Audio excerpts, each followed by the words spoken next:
Čína dnes mení svet aut a práve odtiaľ prichádza ďalšia značka na Slovensko. Volá sa Chery a my sme priamo v Číne, aby sme zistili, čo je zač. Značka Chery vznikla v roku 1997 a dnes je globálnou jednotkou v exporte automobilov z Číny. Patrí medzi technologických lídrov v oblasti hybridných pohonov, ktorým sa venuje už viac než 20 rokov. Jej vozidlá sú dnes dostupné vo viac ako 115 krajinách sveta, ale minulý rok značka predala 2,8 milióna aut, pričom polovica z nich smerovala mimo Číny. Na slovenský trh Chery vstupuje prostredníctvom autorizovaného importéra Astana Motors ako súčasť širšej expanzie v strednej Európe.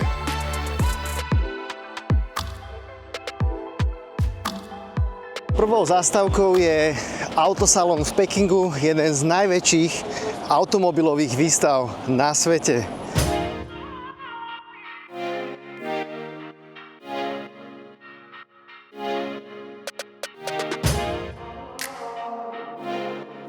Automobilka Chery nie je len jedna značka, ale ide o koncern s viacerými značkami, ktoré cieľia na rôznych zákazníkov.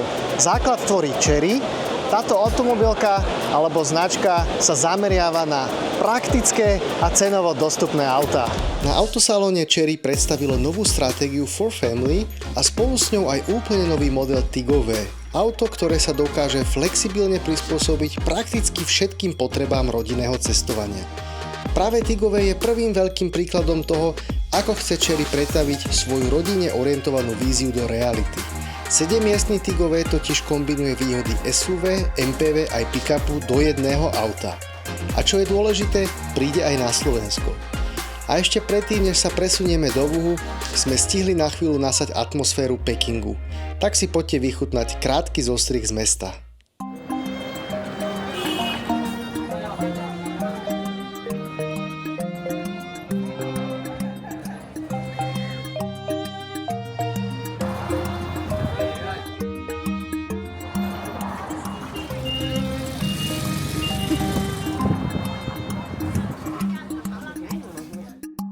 Dnes nás čaká cestovný deň. Presúvame sa z Pekingu do Wuhu, kde sídli automobilka Chery. A cestujeme vysokorýchlostným vlakom. 302 km za hodinu aktuálne ideme. A musím povedať, že tá jazda je veľmi pohodlná a vo vnútri je aj ticho.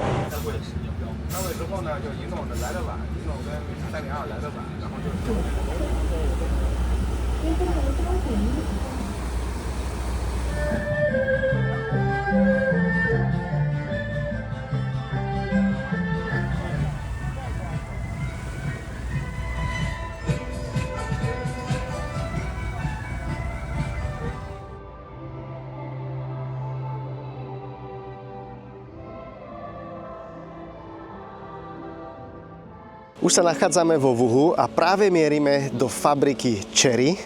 Tu za mňou sa nachádza headquarters, celkom nová budova, vyzerá to zatiaľ veľmi fajn. A ako prvé by sme sa mali pozrieť na bezpečnosť týchto aut a dokonca by tu mali byť aj nejaké crash testy, takže som veľmi zvedavý, čo nám dnes ukážu. Poďme na to. Chery sa hlavne zameriava na vozidlá pre rodinu, preto to vidíte aj všade napísané. To je ich cieľová skupina. Nachádza sa tu aj takáto búda. Nie je to pre reálneho psa, je to pre robotického psa, lebo Chery sa tiež fokusuje na robotiku. Safety for family, veľmi dôležitý aspekt pre túto značku. Preto aj vlastne uvidíme tie crash testy.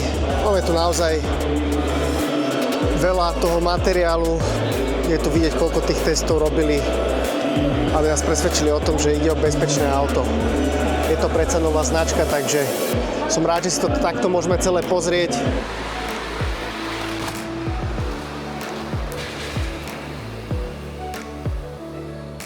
Takto po crash teste sa napríklad kontroluje, či smerovky sa rozsvietili, či sa dajú otvoriť dvere, či sa otvorili okná, či sú airbagy vystrelené.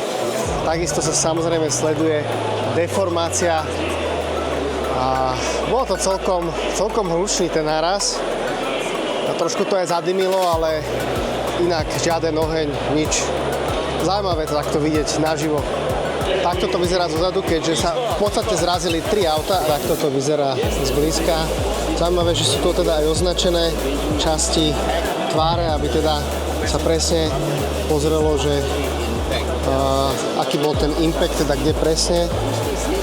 Smerovka trošku ohnutá, ale ináč vyzerá, že žiadne deformácie ani tu na A-stopiku alebo niekde inde. Tieto testy boli vykonané pri rýchlosti 50 km za hodinu a samozrejme všetky Chery modely, ktoré sú u nás predávané, majú NCAP hodnotenie. Teraz narýchlo som pozeral Tigo 7 PHEV má 5 hviezdičiek z 5. Najprv sme boli v karosárni a potom na montážnej linke. Tá karosáreň je samozrejme automatizovaná až na pár výnimiek, ale to je úplný štandard. Čo sa týka montážnej linky, tak tá dokázala vypluť 60 aut za hodinu a celkovo som príjemne prekvapený, lebo tá fabrika pôsobila tak usporiadane, čisto a dosť európsky, popravde.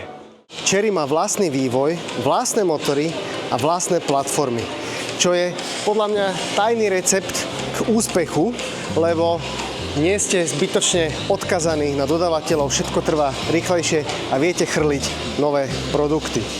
Tu za mňou sa nachádza nová 8-stupňová prevodovka pre spalováky a práve to je pre mňa veľmi zaujímavé na tejto značke, keďže čínskych výrobcov som skôr vnímal ako elektroautomobilky, hej? Takže Chery nie je len o elektroautách, ale aj o spalovákoch, ako aj o hybridných vozidlách. Trošku mi ten počet a tá diverzifikácia značiek v rámci Chery Group pripomína Volkswagen a nie je to náhoda, keďže CEO kedysi pracoval pre spoločnosť, ktorá robila ako joint venture s Volkswagenom. Chcel som vám ukázať modely, ktoré sú dostupné aj pre Európu, lebo vo videu vidíte aj kopu aut, ktoré ešte v Európe nie sú, ale tento Tigo 4 u nás dostupný je, ako aj Tigo 8, ako vidieť. Tá Tigo 4 je menšia, taký naozaj mestský crossover. Tigo 8 samozrejme už väčšie SUVčko. Medzi tým je ešte 7, ktorú vidieť tu. Môžeme si pozrieť, že toto je také, možno na veľkosti by som to prirovnal asi Tiguanu. A potom úplne vlajková loď je táto Tigo 9, ktorá má aj dve sedadlá v 3. rade. Takže ide už naozaj o priestranné auto a myslím si, že vyzerá aj dosť reprezentatívne. Avšak absolútnou novinkou je Chery Tigo V. V ako versatile, takže toto auto viete využiť naozaj v rôznych podmienkach, lebo je to v podstate veľké SUVčko, ktoré viete prerobiť na pick-up. Takže viete v podstate ho využívať aj ako užitkové vozidlo, prevážať nejaké veľké predmety, alebo ja neviem, ísť stanovať. Takže toto auto je vyslovené, robené pre rodiny, aby mohli robiť nejaké outdoorové aktivity. Jednoducho je to auto, ktoré by malo dokázať veľa vecí. Ako vidieť, je to naozaj dosť dlhé auto, aj veľké, keď to teda porovnám tuto s Tigo 9, čo je v podstate už vlajková loď. Takže toto mi príde ako ešte väčšie auto. To, že je Tigové zamerané na outdoor, je vidieť aj na týchto offroadových pneumatikách. Pri každom aute stojí takýto humanoidný robot, ktorý by mal odstraňovať rutinnú, každodennú prácu. A Chery je celkovo nielen zameraná na auta ako také, ale na celkové technológie, lebo práve tam vidí Chery tú budúcnosť. Už aj dnes sú tieto roboty umiestnené v rôznych prevádzkach, ako sú fabriky alebo nemocnice. Takže nie je to nejaká budúcnosť, ale ich už aktuálna prítomnosť. Can you introduce me this new Q model?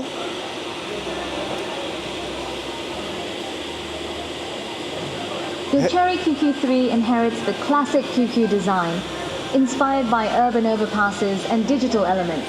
It features a cute... Druhé nové auto, ktoré má prísť na Slovensku, je toto, Chery Q.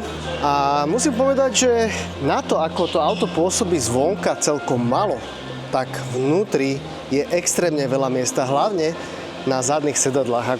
To bolo za mňa asi najväčšie prekvapenie, keďže ide o mestské auto. Tu vidíte, že na tie kolena je brutálny priestor. A čo sa týka interiéru, tak podobne ako ostatné Chery, máme tu dva displeje, jeden veľký, ako to usporiadanie je veľmi podobné. Jedine, čo ma prekvapilo, je, že je to v podstate také tu hore tvrdšie, že sú tvrdšie materiály, ktoré zároveň majú aj výhodu, nevýhodu, pôsobia menej hodnotne, ale zároveň sú robustnejšie, takže naozaj záleží, čo zrovna preferujete vy. Mne sa páči na tých čínskych autách všeobecne, že používajú mäkčené materiály takmer všade. Chery Q sme jazdili aj na testovacom okruhu, kedy sme si mohli vyskúšať jazdné vlastnosti.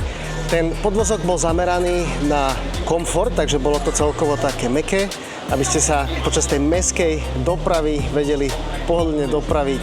Čo sa týka zrýchlenia, tak bolo to samozrejme dynamickejšie, keďže ide o elektrický pohon.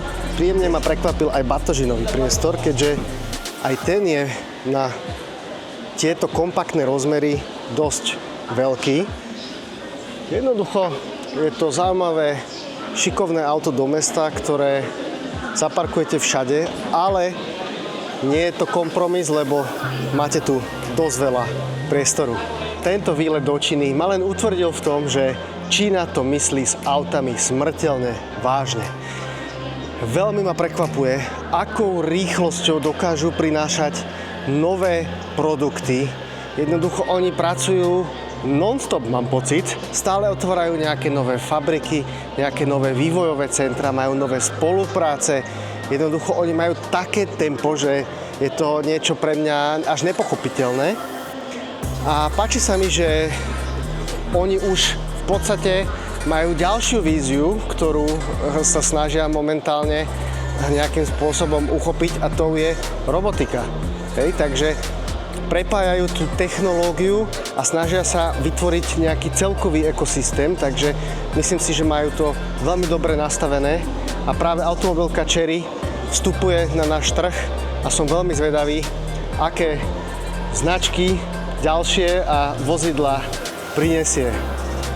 Takže ja vám ďakujem, že ste to dopozerali až doteraz a v priebehu ďalších týždňov sa môžete tešiť na nové videá a nové recenzie týchto aut Chery Group.